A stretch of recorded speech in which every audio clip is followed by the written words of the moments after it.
The role of the church in any society was best described by Jesus himself, using two powerful metaphors, salt and light. Jesus said, and I quote, "You are the light of the world.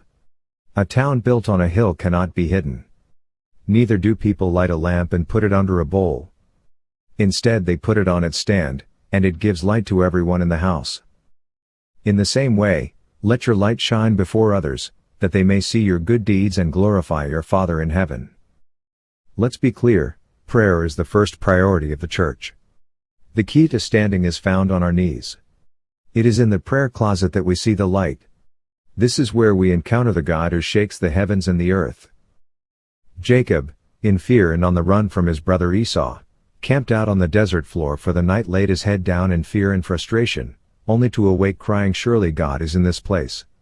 He dreamed of a stairway to heaven. In the place of prayer, coming boldly before the throne of grace in time of need, we encounter God.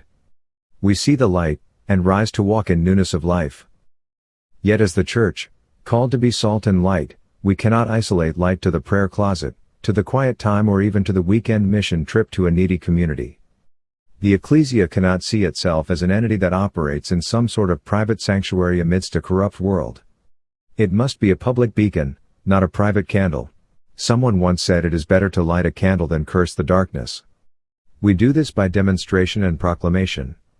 This is the Jesus model, as Luke reminds us, in introducing the book of Acts, that our pattern as disciples is to focus on what Jesus began to do and to teach.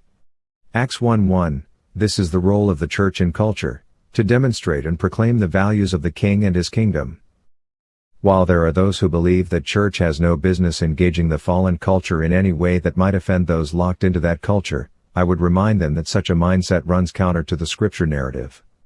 Let's begin with Jesus himself. As the Good Shepherd, he ministered with compassion and healing to the broken-hearted individuals he encountered.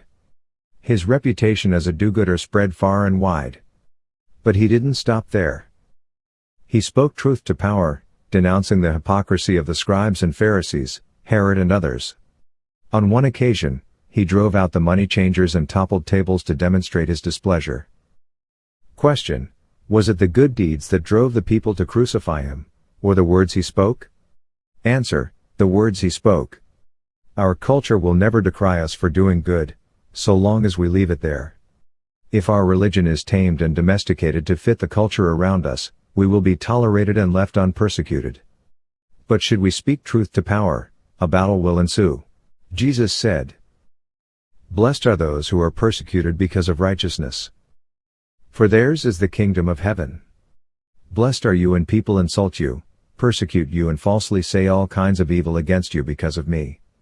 Rejoice and be glad, because great is your reward in heaven, for in the same way they persecuted the prophets who were before you." Do we need to be reminded that Jesus was not nailed to the cross for what he did, but for what he said? Good works are a safe way to avoid persecution. It is the proclamation of the truth that gets us in trouble. Let that sink in.